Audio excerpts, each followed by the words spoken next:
โน้มคือว่าโยห่างพระเนี่ยยันพระกลับบอก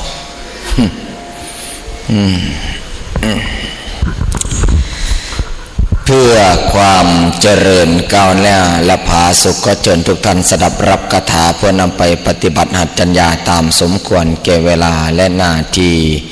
ยกก่อนสดราบกรมกราบพระรัตนตรัยสามองค์คือหลักชัยอันยิ่งใหญ่ในสากลนับถือเป็นที่พึ่งเพียงหนึ่งในดวงกมล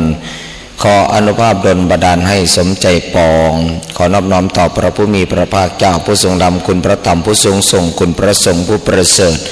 จึงก่อเกิดเป็นพระรัตนตรัยให้เราได้กราบไหว้จนปัจจุบันนี้ถวายความเคารพพระมหาเถรานุเถระคณะสงฆ์ทุกรูปด้วยความเคารพอย่างสูงยิ่ง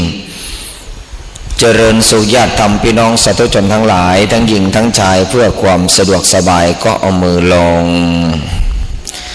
ขาไม่ก็พักผ่อนนะบอกขาไม่ให้มันพักผ่อนใหญ่มานี่มานี้เห็นไหมมันยืนอยู่นี่ตั้งดนแล้วมันก็จะปวดขาจังหน่อยบ่อยสันเดกำลังนอนเลยออกไปเสยไงโยมคิดว่าสิมีความรู้สึกเนี่ยกำลังสิแสบๆก้อนไปเนี่ยกำลังสินอนนั่นละกำลังหลับแสบๆไปการหลับแสบบ่แสบก็มีเด้ขันพี่น้องมานี่มาฟังเทศน์หลับแสบสังเกตโหลดบอกว่านั่งไก่พระเด้ยันไม่ได้หลับต้องนั่งไก่ใหญ่ๆทั้งสวนอย่างบนพอหลับก็หลับได้ลอยก็ลอยง่ายขันอยู่ในศาลาเนี่ยหลับยากพระเห็นเด้นะองค์นั่นก็ย่างผ่านมาองค์นี้ก็ย่างผ่านมานี่แหละโบราณเพิ่นว่าเนี่ยย่างยืนเดินนั่งนอนให้ถึกมองย่องให้ถึกคนจนให้ถึกง่าม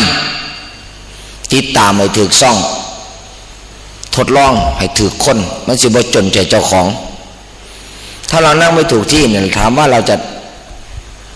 นั่งดีไหมล่ะก็ไม่ดีเดี๋ยวคนก็มาบอกยับไปจะไม่เจ้ายับไปไม่นั่งอยู่นี่ไม่ตัดนั่งเขาเลยนะยับพอดีไม่ยังนี่นี่ตัดนั่งเขาออกไปยินดีโอ้ยเห็นว่าใหญ่ขนั่งไม่ถือมองเขาว่าเดียวนั่งกล้วยมดแดงแล้วมานั่งกันเอ้าก็มีมดแดงกล้วยมดแดงก็ต้องมีมดแดงอ่ะเนาะเมื่อตัวกันยังไว้คุณบ่ได้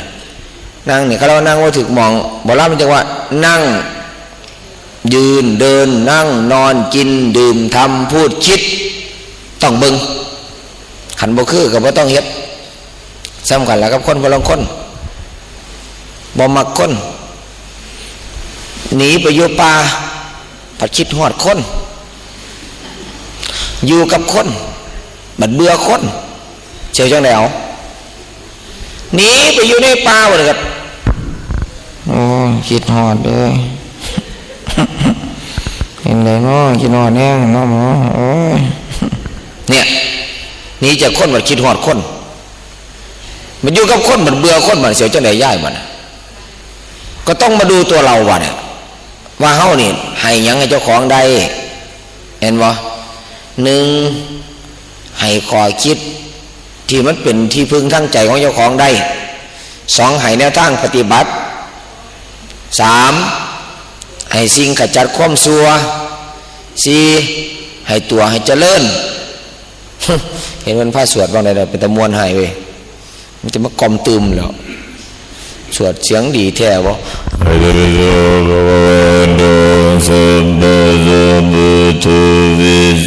โอ้ยกระพาไม่ออกเงาแนวบริบทอิติโสภควาอรหังสัมมาสัมพุทโธสวดดีแท้เว้ยกับว่าดอกเพิ่นปิ่นมูกันกับพันธมิตรหรือจากตัวพันธมิตร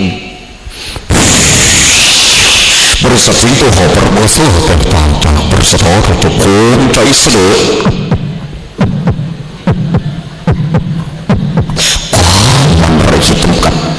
ส่วนมากพระเอกเสียงไม่ค่อยดีเราย่ายมันหน้าตาไม่ค่อยดีแต่เสียงมวลวันนี้จะไปในบ้าน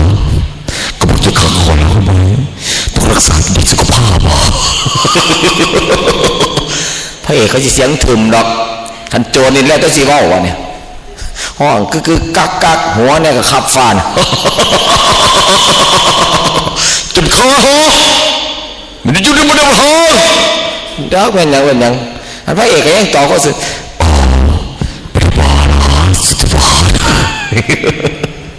แต่มันนั่งเอกแล้วว่าดีเดี๋ยวนะยายเจียมนะค่ะไม่เป็นไงอ๋อย่าเหมือนอาตมาเบิ่งหนังอ่ะย้ำหนาวบ่มักดอกหนังธรรมดามักหนังจีนฟันกันมีดฟันกันเปียงปังบอกมูพวกคุณเด้อหนังจีนเล่นเด้ออาตมากันว่าหนังจีนเล่นตื่นขึ้นมาปิงปังออกมาเอ้ยก็พวกกลัวด่ามูมาได้แต่เขาเก็บจอหนังโอ้ยจนสอดแกงเขาเก็บจอหนังย่นเล็กใส่กันปังเขาก็นอนหนังจีนฟันกันเนาะตื่นขึ้นมาเขาเก็บจอหนังแล้วโอ้นอนหลายกับบอดีปันใดเขาตัวใดใหญ่เนี่ยนั่งนอนยืนไอ้ถึกมองใดคนยืนมองใดบ่คนยืนบัดนี้ย่องคนนี่ถือคนในบัดนี่ใหญ่คันย่องบ่ถือคนนี่สังเกตคนบางคนนี่ยกขึ้นมาบางครั้งเนี่ยลืมอย่างฉันนะเนี่ยไปนั่งที่ไม่ควรนั่งเอาไปเอามาเนี่ยคนที่พาพระเจ้าออกบวชเนี่ยมากันทกะสุดท้ายสุดพอมานั่งธรรมาสน์แล้วเทศไม่ได้พระเข้าใจว่านะองค์ที่มานั่งธรรมาสน์คือองค์ที่จะให้ปุจฉาวิสัชนาได้ก็คือสมัยก่อนจะมีที่แสดงธรรมของพระมากราบพระพุทธเจ้าพอเห็นพระนั่งบนธรรมาสน์ก็เข้าใจว่ามีความรู้แน่แน่นอนเลยก็เลยไปสอบถามยังกับข้าเบิดบัดเนี่ยคือกันกำโยมเลยแหละบางครั้งบางข้าวก็ระวังเด้อบางครั้งเนี่ยเราเข้าใจว่าเรารู้ธรรมมากเกินไปมีธรรมมากเกินไปมันมีสองคำอยู่ใกล้กันนะหนึ่งรู้สองมีรู้อาจรู้เฉยๆแต่ไม่มีอาจจะไม่รู้ก็ได้นั่งอยู่นี่พลงคนเนี่ยทั้งมีทั้งหูพลงคนก็หูแต่ว่ามีบางคนมีแต่ว่าหูเอางงอาตมาก็งงอยู่นี่ก็เลยถามมานั่งอยู่ทั้งหมดนี้รู้จักรถไฟไหมรู้แต่มีรถไฟก็แล้วกี่คันแล้วจ๊ะยังไม่มีเพราะเป็นของรปภ.รถไฟไทยนั่งอยู่ตรงนี้รู้จักรถบัสไหมรู้แต่มีรถบัสกี่คันแล้วจ๊ะไม่ชีเงียบอันมีสองคนก็บ่ตอบ แล้วแต่ฉะนั้นถามว่ารู้กับมีจึงต่างกันบางคนศึกษาค้นคว้ารู้เพื่อต้องการไปจะชนะคนอื่นอวดกันเนาะยายเนาะอันนั่งได้จักรมงกะบ้านเจ้าน่ะโอ้ยเป็นสมองมาแล้วนั่งกันเลยซื้อใครก็ไม่ได้ดักก็2 ชั่วโมงก็จะพาไปอวดกันเด้อพวกนั่งดุนก็พวก1 ชั่วโมง2 ชั่วโมงก็หลายอยู่เด้พวกเดินไพ่ในโลกสอดแกล้งเขาก็บอกเคยอวดผู้ใดได้ล่ะมีเยอะบ่เห็นแต่นักสมาธิแล้วมานั่งอ่ะไม่ต้องไปบอกเขาดอกนั่งได้ทันทีนะนี่นั่งไปเนี่ยก็โอ้ยบ่ดนไหมบัดนี้ได้เวลา1 นาทีแล้วขยับขยายโอ้บ่ต้องบอกพวกเดินในโลกสอดแกล้งเขาบ่เห็นบอกกันเนี่ยเห็นบ่เก่งกว่าเฮาอีกนั่งอยู่นี่เว้าก็เว้าดอกเอาขันเว้าเรื่องเก่งเนี่ยเนาะบางอย่างเฮาก็สู้บางอันบ่ได้บางอันก็สู้เฮาบ่ได้นั่งอยู่นี่เพิ่นได้เก่งกว่าหมาบ่มีอะไรเก่งก็หมาบ่หันเก่งก็หมาว่าลองเบิ่งบ่เอาบัดนี้เป็นต้นไปเลยเริ่มเลยว่าเนาะท้ายทอดสดให้เห็นแล้วท้ายรูปให้เห็นเลยดับไฟ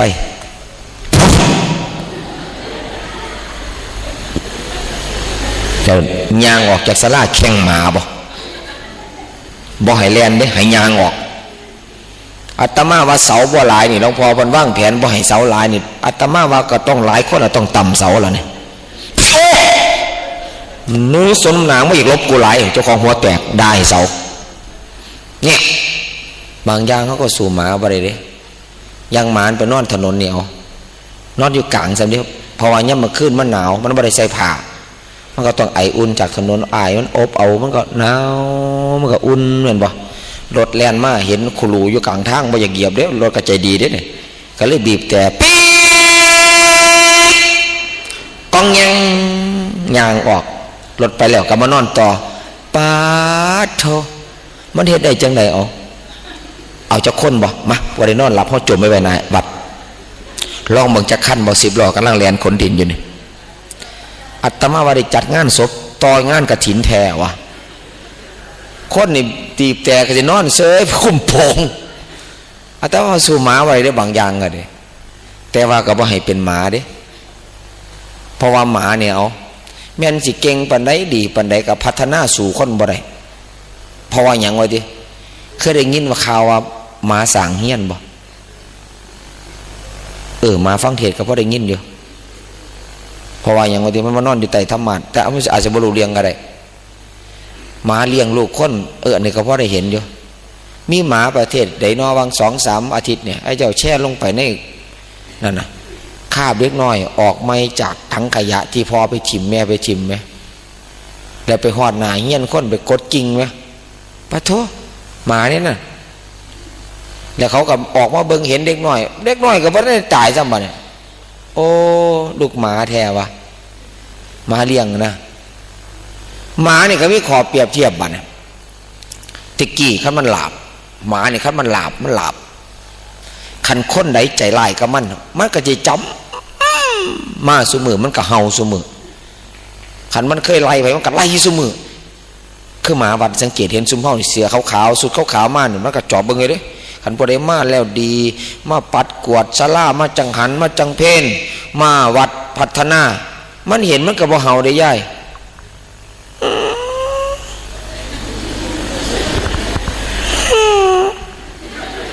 นอนต่อเสยแม่หมาแม่อย่าไปเฮ็ดคือหมาเด้ออย่าว่าเด้อคันว่าเฮ็ดคือหมาแต่มาคือหมาเด้อคันพูดลังคนมาบ่ประสงค์ดีบ่เนี่ยเอาใส่สุดบ่คือหมู่เขามามันก็จำกินได้สิมาลักข้างลักคล้องลักกองอันนี้ก็ได้ยินข่าวว่าหลายวัดถึงงัดอีกแล้วก็ดีเป็นยังไงที่เคยคนแก่บ่ได้ลืมดูคนแก่ก็เลยงัดเอาไปเอามาลูกขึ้นมามันก็ทราบแล้วเดี๋ยวหมาว่าบ้าแล่นหนีหนุ่มหมาเนี่ยบอกหมาเนี่ยมันหลาบมันจำง่ายเด้อเราเลี้ยงจำเนาะคันผู้ใดเลี้ยงเขามันดูมันก็จะไก่ดู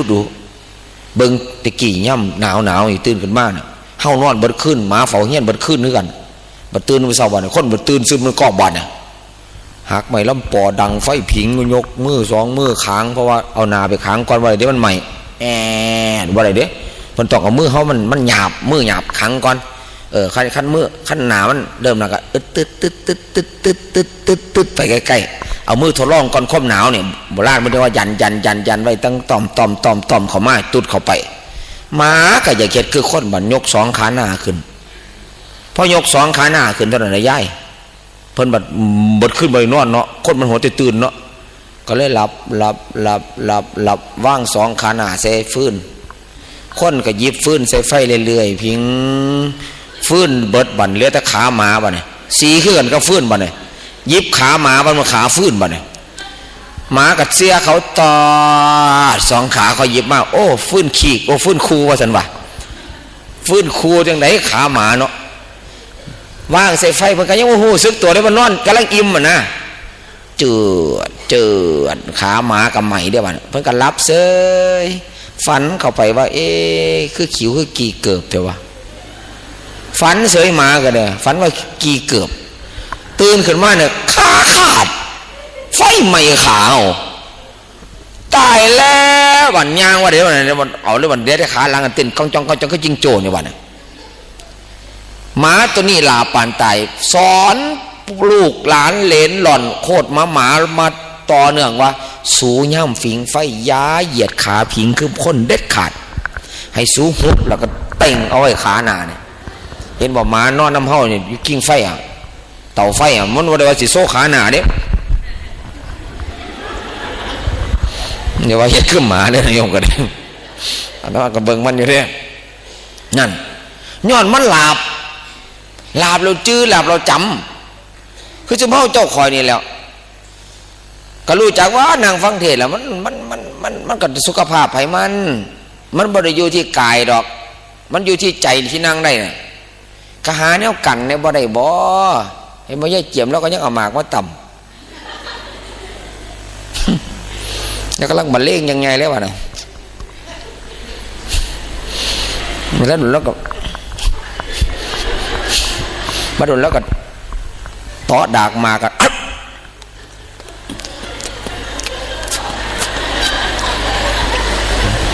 อันดับต่อไปแล้วก็หาตัวน่ะขอเพิ่มเลยหรอ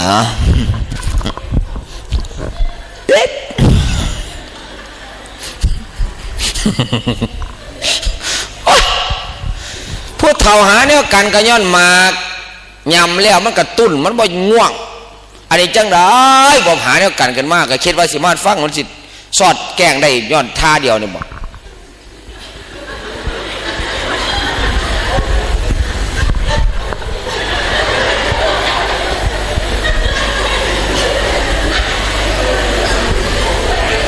เบิ่งว่ายังหัวหักหัวขวมหลายคนล่ะเห็นบ่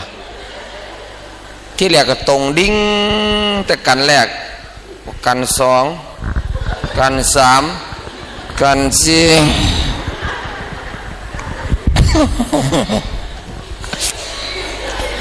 โอ้เขากันหลายจนบ่เหลือย่ายงอยก็โอเคเราเป็นผู้ซื้อตรงเพราะว่าลงตรงเพราะเราคนนี่เป็นคนคดคนง้อขนาดลงก็ยังลงตรงเนาะยอมรับยังยอมรับบอกลงง้อตัวนึกว่าไปปนได้วันเนาะผู้สลาดพวกเราคนกับหันหลังไอ้พระถ้าหูฟังก็บ่ได้ว่าเด้น่ะก็เด้เพราะว่ามันเหยียดขาไปข้างหลังเด้มันเหยียดมากขนาดคือพระหมอเบิ่งไล่ตีนมาให้ก็บ่คือเด้น่ะก็เด้ช่วงนี้หมอดูกำลังอันตรายผู้นึงก็ตายผู้นึงก็โดดตึกผู้นึงก็โอ้ยสารพัดเนี่ยมันต้องมากับประกาศเบิ่งหมอดูปานใดดอกซุมื้อก็ได้ย่านหมอดูก็ถูกจับติดคุกเนาะ เบิ่งกับเบิ่งเจ้าของก่อนไปเบิ่งอย่างผู้อื่นเนาะลืมบ่มีเวลาเบิ่งให้แต่ให้ผู้อื่นหรือเบิ่งเจ้าของคันเบิ่งเจ้าของมันสิรู้ทันทีเนาะโอ้โชคกำลังเข้ามาหาไปเลยใครเนี่ยคันเบิ่งปรับบ่ทันถึงเจ้าของก็เตรียมอันตรายหมอดูมันต้องเบิ่งเจ้าของก่อนใหญ่คันเบิ่งเจ้าของบ่ออกเนี่ยคนเฮาย้อนซุมื้อเนี่ยถึงย้อนหยัง1รู้ไม่ทันการ2ทำงานไม่ทันเขา3หลงเงาตัวเอง3อย่างเท่านั้นที่อันตรายซุมื้อนี่รู้ไม่ทันการขันเบิ่งโทรทัศน์ติดโทรทัศน์ช่องไหนก็เบิ่งแต่ช่องนั้นหันไปเบิ่งช่องอื่นบ่ได้ย้ายมันอาจจะเสนอข่าวไม่เหมือนกันก็ได้คนเข้าไปในป่าไปเห็นอีกาเสร็จศพกินผลไม้มันติดศพเลยเอาตีนเสร็จบ่ออกก็เลยเอาศพนี่ไปถูต้นไม้คนแรกโหกาเสร็จศพยางสวนกันผู้นึงกำลังเอาบักทั่วไปขายตลาดอันเจ้าสิมาแต่ใสโอ้ยยางผ่านมาที่แรกก็สิยางกลับบ้านพอเราไปเห็นกาเสร็จศพยางไปขายบักทั่วได้ยินข่าวเขาว่าเก็ดศพจำมาผิดโอ้วางขายบักทั่วมานี่ให้เจ้าซามาวางไหนเนี่ยว่าตายเก็ดศพเลือดบ้านนั่นรู้ว่ากาเสร็จศพมาตายเก็ดศพเห็นบ่ก็แปลว่าฟังบ่ชัดอันนี้คือกันบ่เนี่ยซุมเมาเจ้าข่อยทั้งเบิดทั้งมวลทั้งป่วนทั้งหลายคือกันหันคำว่าเนี่ยอันใดที่ควรพิจารณาให้ชัดเพิ่นเอิ้นหยิบขึ้นมาการให้คือกันบ่เนี่ยให้ก็มีหลายให้ได้ย่ายให้อันที่หนึ่งดีใจลูกนะเนี่ยให้ดีใจได้เนี่ยก็ดีแท้ได้ที่หนึ่งเนาะเห็นว่าพวกกันได้ที่หนึ่งรางวัลที่หนึ่งอ่ะให้ได้เนี่ยนางงามจักรวาลปีนี้ได้แก่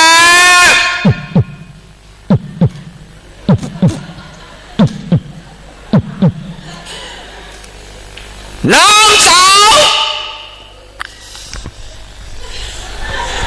เบิ่งวันไห้มันดีใจมันได้นางสาวไทย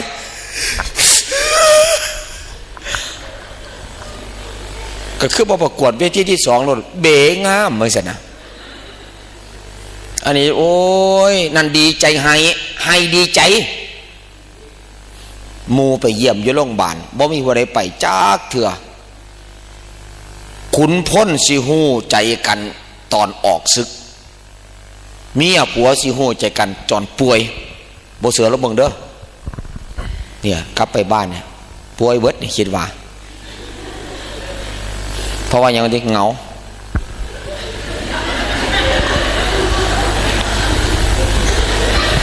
องผัวมาให้กำลังใจหน่อยเดียวพอผ่านเย็นๆเสร็จให้เนี่ยปั๊บพอหน้าปั๊บโอ้ยแม่น้ำลายเหยคืนฟังเทศสอดแกงเสียงกระบอกมีบอกพ่อปั่นเจ้าของในเทศกระพะมันเสียงกระบอกมี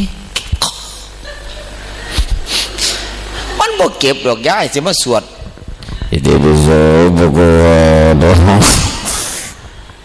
สวดทำนองนี่บ่ไม่เก็บคอขี้ตำอาจารย์เสกแล้วกดขี้ให้โยมไปได้เพราะว่าหยังเล่ายานพวกที่นอนหลับได้บุญน้ำเฮาก็เลยกลมไปน้ำกันเลยอันพวกบ่ตื่นก็นอนต่อกันหน่อยไม่ได้มันก็ตื่นเนี่ยฉะนั้นตัวนี้แหละเป็นตัวสำคัญให้ดีใจอันที่สองให้แบบเสียใจอย่างแห้งแม่ตายพ่อตายของหายถอดไว้เกิบกลับปั๊บเหลือกิ่งเดียวเฮี้ยงกันเขาใส่ผิดเมื่อวานของอาตมาก็เสียคู่หนึ่งอยู่บ้านโน่นสว่างกุญินจีพอไปเห็นพระอาตมายังกลับเลยสงสัยว่าก่อนสิลงนี่หลวงพ่อบุญมาเทศจบเพิ่นต้องสวมซุปเกือบอาตมาไปบ่ทันได้ถามบ่ทันได้เคลียร์กันอยู่เนี่ยกับเจ้าอาวาสเนี่ยได้ใส่เกือบอาตมาบ่ทันหลวงพ่อบุญมาพออาตมาเห็นเกือบเพิ่นว่างอยู่หั่นซั่นเด้อาตมาก็บ่กล้าใส่แล้วเกือบครูบาอาจารย์เนาะเหตุที่บ่ใส่บ่ย้อนนี่ดอกคนละเบอร์ของมันตีนใหญ่โฟโคตรพ่อคนแม่ตีนเว้ยเนาะต้องใส่สั่งใส่พิเศษพุ่นแล้วของหลวงพ่อเกือบใหญ่เด้ออาตมาเคยหาเกือบถวายเพิ่นบ่ได้เลยมีแต่เกือบขี้น้อยๆของเพิ่นเปิดตีนใหญ่แท้วะอาตมาก็บ่กล้าเอาแล้วถอดไว้แล้วอันนั้นนางอีเปิมดงโดยขึ้นรถยอมว่าให้อาจารย์เกือบเสียไว้เกือบเสียอย่าทวงคันบ่ซื้อให้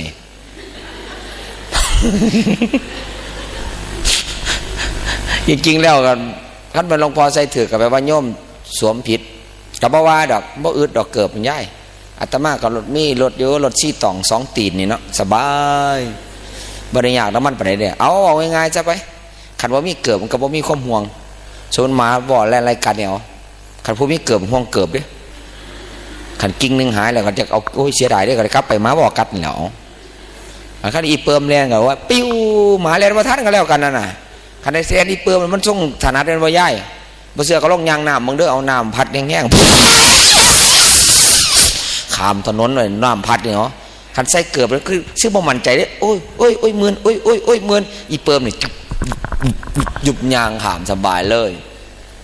ขึ้นต้นไม้คนกันบ่เที่ยวแม่ลองเบิ่งเอาลองขึ้นต้นไม้ใส่เกือบครับบ่ใส่เกือบด้วยอ๋อมันต่างกันถนัดต่างกันพระก็เลยบ่มักนิยมใส่เกือบเป็นบ่บิณฑบาตเป็นพระองค์ใส่เกือบด้วยล่ะสบายเลยแต่ปานนั้นก็โอ้คิดน้ำพระลูกน้องเจ้าของบิณฑบาตปั๊บอย่างน้ำหลังเนาะก็ซ่าแท้เหยียบขี้ก็ยังไปคุ้มเอามือไปต่อยนะมาดมมาขี้จะไปดมเม็ดหยังมันก็ลูกกะลังตีขี้อยู่แล้วแป้งมันมีกลิ่นหอมขี้มันมีกลิ่นเหม็นจะไปต่อยก็รู้ว่ามันเหม็นอยู่แล้วยังว่าบ่มั่นใจได้ยังอุ้มบาดมื้อนึงยังอุ้มบาดไปยังโอ้ยก็ฮู้ว่าขี้ก็ไปต่อยดมเม็ดหยังโอ้ยลูกน้องยังคิดอยู่ในใจมันจะได้เป็นลูกพี่นำเขาบ่ซั่นเด้ฮู้ว่าเป็นขี้ก็ยังแอคชั่นไปธรรมดาหอดว่ากระจังล่างขาเรียบร้อยอันนี้พวกเราคนยังถูหยามานำทางถูมันเป็นบ้าบ่องค์นี้ซั่นเด้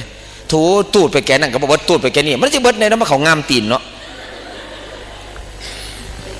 อยู่ส่วนตีนเขาบ่ได้ถูนะมันอยู่ยามตีนเข้าไปก็ต้องออกก็โอ้ยนี่แหละคนบ่ฉลาดแต่ว่าก็ต้องรักษาใจให้ได้ในขณะที่ตีนติดขี้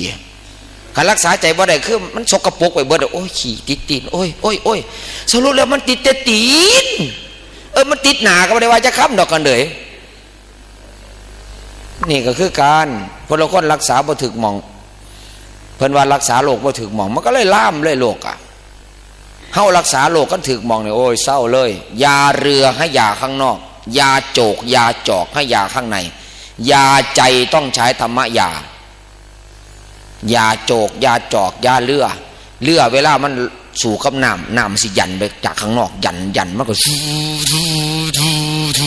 เขาต้องยาจากข้างนอกให้มันอัดอยู่ข้างในแน่นๆบัดนี้ยาโจกบัดนี้น้ำมันสิเทลงไปจากข้างใน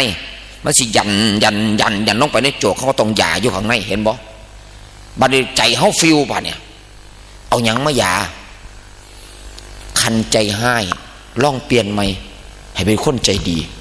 เฮ็ดจะได้สิใจดีได้ก็อย่าใจให้ติล่ะเว้าจังซี่คือไก่กับไข่เกิดก่อนกันเนาะไก่กับไข่อะไรเกิดก่อนกันเถียงไปเถียงว่าไม่ชนะจีกันตายอยู่เนาะนอนเถียงกันจริงๆไม่ต้องไปเถียงให้เสียเวลาเนาะคนถามไก่กับไข่อะไรเกิดก่อนกันตอบมาโหลดควายโง่ทั้งสองไปเถียงกันอยู่นะยังเกิดก่อนกับเสี่ยวหลักยังมาจับล่ะมันมีหลายหลักเด้หลักวิทยาศาสตร์จับก็ได้หลักชาวบ้านเนี่ยเถียงกันถิ่มซื่อๆล่ะซ้ำกันแล้วก็เนี่ยกระถินเนี่ยบ้านใดก็เฮ็ดกระถินแต่ละบ้านก็เพื่อกันเฮาลองไปเถียงกับพวกอยากจัดกระถินทุกบ้าน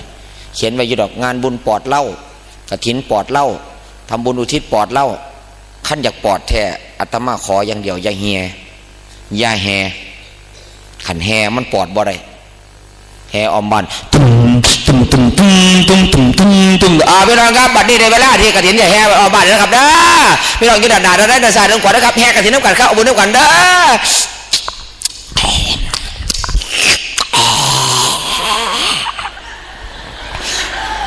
มาน้ำเขาแหละพวกพี่บาบานในย่านเขาดาบานเนี่ยเทน้ำโพลาริสออกปักบัดเย็นให้มู่บานเนี่ยอาตมาก็สังเกตน้ำโพลาริสเขาเกือบเต็มแก้ววันนี้เจริญเชือนะกินอันนี้นิดเดียว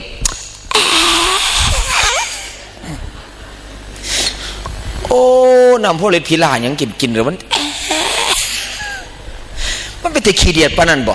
น้ำอันมูนี่กินเท่าไหร่มันบ่เห็นไอ้ดอกน้ำใสสะอาดปราศจากแมงงองแงงเนี่ยเขากันเขากล่องเขาบริสุทธิ์เขาเบิ่งริมร่องแล้วเต็มแก้วเนี่ยก็อุกะคุณน่ะกินแล้วอันนี้ยังเล็กหน่อยเดียวมันละบ่แมนแล้วไปละบานเสียงเพลงดันขึ้นบานเนี่ยว่าเอ้ยเบิ่งอาตมาเบิ่งขั้นพวกกินน้ำโพลาริสนี่มันสิฟอนงามหมุนซ้ายหมุนขวาโอ้ยฟอนขึ้นลองแงงใหญ่เอ้ยขันไปข้างหน้าครับไปขันพลงก้นยกมือบ่ไหวคือบ่เท่าเนี่ยได้ไปตั้งเสียละน้ำเขานะเพราะได้ยางน้ำเขานะเพราะเขาจะฟอนหมุนเนี่ยกับซาๆเนาะได้ยกมือสัญญาจะยาวมันก็ไปตะเบิ่งได้บ่เท่าเนี่ยก็เดียวมันในพวกกินอันโพลาริสอันขึ้นไปในวันนั้นมันเอาไปฟ้อนคือมูเลยวันนั้นเต้นเขายงกังจังก็จงกังจังโอ้ยไปดันวงดนตรีคือรถเขาจะมีรถดนตรีซูมือคนฉลาดเด้ขันอยากไอ้แห่โดนนี่คือฟ้อนอยู่ขนารถนะว่าไปใส่ละอยู่ฟ้อนนะว่าเดินทางไปครับไปกลับมารถเขาออกบ่เดี๋ยวบัตรเขาได้ยั่วสังเกตรถโยมจะอะไรเคลียร์รถแห่เนี่ยเขาได้ตุ้งไปมันสิแล้วประมาณจะขาโมง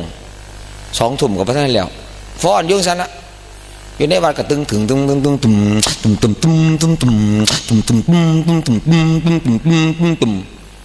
ต่ก็ดนตรีก็เฮ็ดในคนมวนน้ำคนผู้มักมวนก็มีอันนี้ว่ามีชีวิตกับมวนน้ำเขาอาตมาเห็นมาแล้ว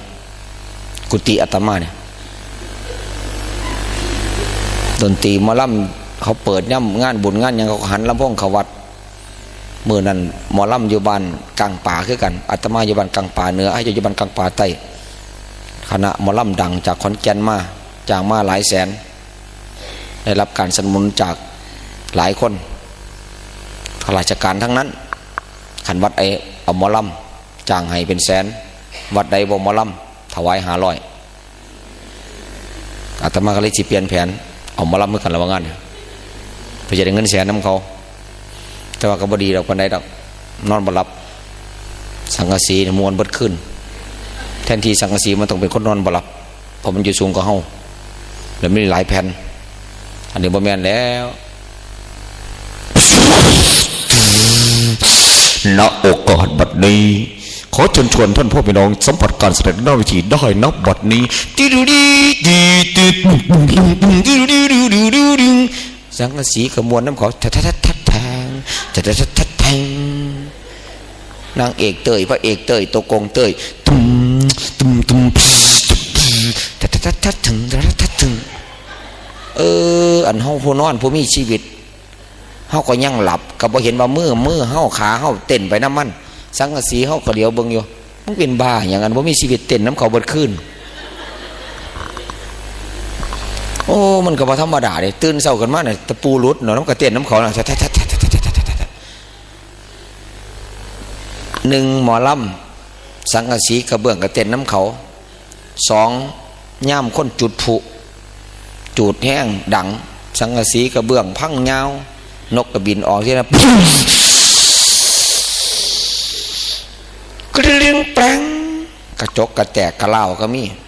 โอ้ฉะนั้นมันต้องมีแนวเอาได้ยายคันว่ามีแนวเอาเนี่ยประเภทนี้ต่างๆเนี่ยหายบัดเพราะว่าอย่างว่าดิเครือตะมาวานล่ะ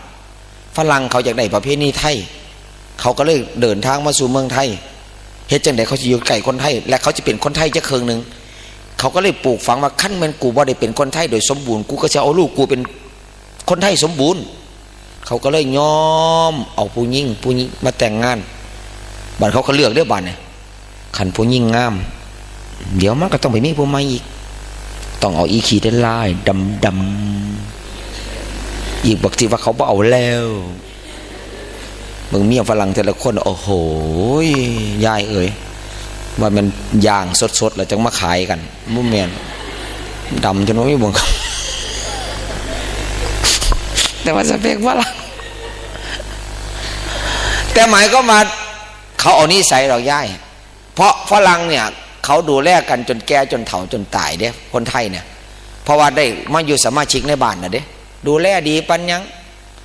คนฝรั่งเลยมามอบกายมอบใจไว้ที่เมืองไทยหลายเงินส่วนหน่อยของเขาเนี่ยที่เงินเบี้ยเกษียณเขาหน่อยเดียวถ้านับเป็นเงินไทยกับว่าหลายดอกถ้านับเป็นเงินเขาน่ะที่เป็นเงินเขาถ้าเป็นเงินไทยมันหลายบาทเนี่ยคันเฮาเกษียณเฮาก็ซ้ำว่านั่นล่ะย่าย60ขึ้นมาเกษียณเบิดนี่บ่อยู่แนวหลายอยู่บ่600เท่าไรย่ายหลายอยู่คันน้อยหลายก็500อยู่เอากับแม่นอยู่กับบ่เถียงคันเว้าจังซี่ก็เว้าเขาพวกจุดผุนั่นแหละจุดเทียนหยังผุจุดเทียนหยังจุดคักจุดแหน่แท้ซื้อมาแล้วก็ต้องจุดตัวครับเอากับแมนอยู่กับบ่ได้เถียงจุดเอาประโยชน์หยังคือจุดคักจุดแหน่แท้งานศพแม่ก็คือว่างานสงบจังได๋มันบ่แม่นงานสงบเด้เนี่ยคือกาเว้าแม่90ปีตายก็จุดผุ90บังปังปานนั้นอ่านประวัติคุณแม่ได้จบชีวิตลงด้วยอาการอันสงบบ่ายังต่ำเอาจนครบอายุก็ให้สงบไปหลีเนี่ยพระสวดในสงบได้เนี่ยย่ำพระสวดมีบ่ได้มวนเนี่ยนะโม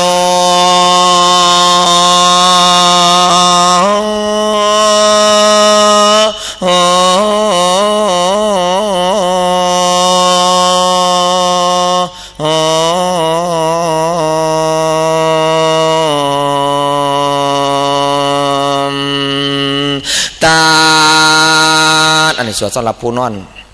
สาตายบ่ตายบัดนี้ละบัดนี้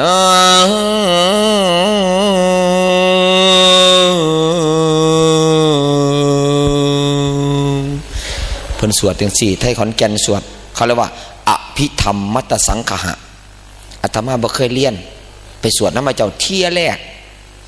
มันเบิ่งหนังสือเนาะก็ได้แล้วเนาะได้เสยให้เจ้าว่าโอ้ยท่านคือ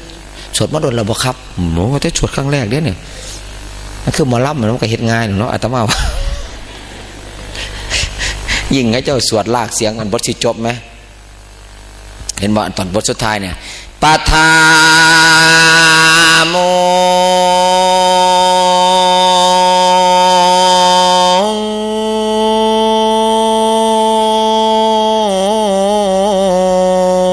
โ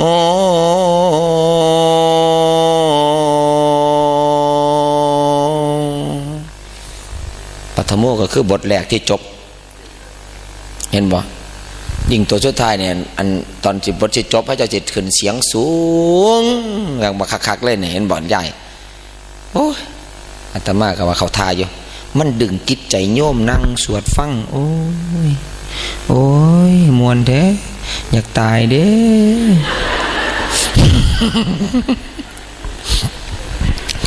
คันคนอยากตายอายุยืนคันบ่อยากตายอายุสั้นโอ้ยว่าจะรอดอยู่ก็หน่อยว่าอยากตายไว้ให้มันรอดครั้งนี้ก็ว่าจะเข้าวัดจำศีลนี่หรอโอ้ยเป็นไงพ่อใหญ่ว่ารอดเดี๋ยวจะบวชด้วยครับอยากบวชด้วยครับไม่ได้บวชแล้วเนี่ยแม่ไงบวชไม่ได้บวชเลยก็ไม่กลับไปบ้านก็นี่บวชตายรีบบวชแล้วครับไปบวชหลวงพ่อเลิกบวชแล้วครับอาตมาว่าเขาจะมาบวชส้นจะบวชทอดเนาะใจเขาจะบอกว่าตายเสียเถอะตะกี้ไปเฮ็ดหยังอยู่รถบ่ส้นขาหักก็บ่อยากบวชโอ้ขาขาดต้องบอกคนขาขาดบวชเลยบ่ครับอยากบวชด้วยครับเขาได้อยู่แต่ว่าก็บ่ถนัดได้ล่ะเพิ่นก็บ่ได้ห้ามดอกคนที่เพิ่นห้ามมันก็มีพ่อแม่บ่อนุญาตติดหนี้ติดสินเขามาบวชเพิ่นก็บ่ให้บวชมีโทษท่านทั้งราชการเพิ่นก็บ่ให้บวชเป็นกี่ทูตกุดถังโลกอันตรายเพิ่นก็บ่ให้บวชบ่แม่นมนุษย์เพิ่นก็บ่ให้บวชรู้ว่าละบัดนาคเศร้าเพิ่นถามมนุษย์โสสิเจ้าแม่นมนุษย์บ่นัตถิพันเตไม่ครับบ่ทันว่าบางครั้งก็ตอบถือก็ดอกเจ้าแม่นมนุษย์บ่ไม่ครับบางครั้งก็เจ้าแม่นมนุษย์หรือบ่อามะพันเตครับผมเป็นมนุษย์อันนี้ก็ตอบถืออันนี้บ่ฮู้จักเนาะบางครั้งนาคก็บ่รู้จักได้เนาะยิ่งนาคไทยหลายประเทศอยากมาบวชต้องมาเรียนรู้ภาษาไทยเด้เฮานี่อยากเรียนรู้ภาษาฝรั่งช่วงนี้กำลังแลนน้ำ AAC อาเซียนก็หัดเว้าในย่ายแต่เฮาก็เก่งอ่ะล่ะอาตมายอมรับทุกคนเก่งแล้วได้มาแล้วคำหนึ่งง่ายที่สุดคำหยังเอาเดาดูเอาฮัลโหลจำไว้ย่ายหนึ่งคำที่ชัดมากพูดเกือบทุกวันฮัลโหลโยวัดวังเทศกะว่าสิชอดแกล้งนะวันนี้ดอกบ้างโทรศัพท์ปั๊บ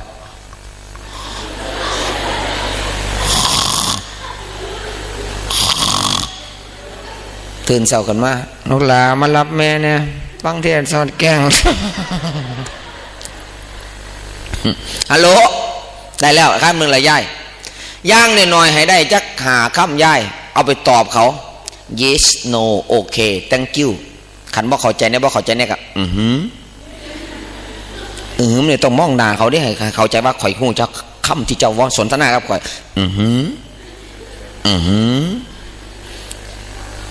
แล้วก็จำคำหนึ่งไว้ย่ายคำว่าหาขันฝรั่งบอกบรู้เรื่องหาจักสามหาแหละตอนนั้นมันสิไปหาของมันเองเลยกันบ่เห็นขันคุยเข้าบรู้เรื่องมันจะไปหาของมันเองเลยบางครั้งภาษามันอยู่ใกล้ๆเฮานี่ได้ย่ายภาษาฝรั่งกับบริเลียนไก่เนี่ยมันอยู่กับเฮาเนี่ยอย่างคำว่าวิ่งเนี่ยภาษาฝรั่งมันแลนอีสานมันเฮาแลนจันเลยมันก็มาแลนเห็นบ่แม้แต่คำว่าเนี่ยผ้าถุงเนี่ยภาษาฝรั่งสิ้นเนี่ยสิ้นนี่บ้านเฮาสิ้นเนาะมันเอามาจากภาษาอีสานเฮานี่แหละบางครั้งก็ได้สมมติจักเป็นไผซ้ำฝรั่งเป็นไทยเป็นฝรั่งอ่ะล่ะเจอหน้าเฮาสวัสดีครับมันบอกบ่ชัดสวัสดีครับมันบ่ชัดคือไทยสวัสดีครับมันบ่เป็นขับเลยครับมันสิขาบเฮาเนาะสวัสดีครับมันจะมาขาบกูจังได๋เปียจักบาทซะนอนเนาะเฮาบัดบ่สวัสดีครับฝรั่งบ่ได้ว่าขึ้นได้บ่เนี่ยเฮาบัดอันเบรของเขาเสยฮัลโหลพูดเลย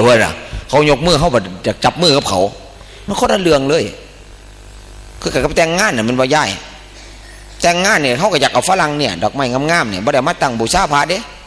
อยากเจ้าสาวก็อยากอวยเด้อว่าได้จะได้เป็นเจ้าสาวต่อไปเด้อ เนี่ยคันเฮ็ดคือบ่เฮ็ดทุกรายการเนี่ยมันแล้วซะน่ะคันเผาศพก็เอาดอกไม้จันทร์มารวมๆเอาเด้อไปสิเป็นศพต่อไปเด้อคือบ่เฮ็ดทุกรายการเนี่ยมันม่วนนํกันบ่โลดสนาวไม่เฮ็ดหยังเดี๋ยวงานแต่งงานน่ะงานศพก็เฮ็ดลบไปหยังมันแล้วซะเป็นหยังแม่นบ่โอ้ยอันนี้คือการละพระนี่ก็บ่ต้องเอิ้นมายากว่าองค์นั้นเป็นองค์นี้องค์นี้เป็นองค์นั้นจริงๆอาตมามีซื้อน้ำมูดอกเทศอาตมาก็เลยไปนอนถ้าอยากตามหาอุตรุดตรวจสอบว่า FBI อาตมาเฮ็ดหยังผิดอุตรุดเว้ยกำลังรับแซ่บๆแล้วบุกแล้วก็ยังยันเขาบอกไปนั่งเฝ้าแย่งไปสายสนามมันก็เหลี่ยมตาแล้วเนาะคนธรรมดามันเหลี่ยมหน่อยๆนี่อาตมามันสะท้อนแสงบ่เนี่ยสะท้อนใส่กันบ่เนี่ยเหลี่ยมตาตื้มเข้าไปอีกบ่เนี่ยของอาตมากับใส่ของข้าเจ้ากระดันมากของอาตมาใส่ไปอาตมากลายเป็นปฏิกิริยา2อันเมาใส่กันนั่นเหลี่ยมตาเนาะโอ้ยไปคุ้มเอาดิจังได้มาเทศนี่ก็ได้ปกติเขาไม่ได้การน้ำเพิ่นนี่น่ะก็เลยนอนแซ่บๆจริงๆมันก็จะจัดอยู่ดอกมาบ่อยเพิ่นเห็นหน้าเพิ่นก็เลยบ่เอาซื้อลงพระก็ร้องเบิ่งเสลย้ายเนี่ยเลยเนี่ยเพิ่นมานั่งยังเสียจังเสียต่อไปก็บ่ยากดอกอธิษฐานเนี่ยไม่เทศแล้วก็ร้องโยนไม่บ่เนี่ยถือองค์ใดองค์นั้นมาเทศบ่เนี่ยเด้อวิปักลูกบัดนี้ได้เวลาแล้วขออนุญาตทายาก่อนหัวแตกเลยไม่โดนตะกินอยู่ยังสินะก็จะสบายแต่เพิ่นก็ทำหน้าที่ของเพิ่นองค์พิธีก่อนเพิ่นก็อยู่นี่เพิ่นก็เบิ่งโยมไม่ได้เพิ่นก็สวดไปมันพาโยมสวดเพิ่นก็เบิ่งองค์ไหนมาบ่มาจนสิมาได้ก็เบิ่งสังเกตอย่างแนวขาดแนวของหลายโพดจักบักจักบักแตงบักโม่โอนต้นเอ็นเต้นลบบ่ทันก็ตำหัวบ่น่ะแขนคักแขนแน่ปีหน้าสิมีบ่งอยู่บ่หลวงพ่อว่าได้ขยายออกผู้ใดก็อยากมาท่านนำผู้ใดก็มีบุญนำโยมสังเกตบ่อ้อยก็มาแต่คนละปลาแม่นบ่บักก็มาแต่คนละต้น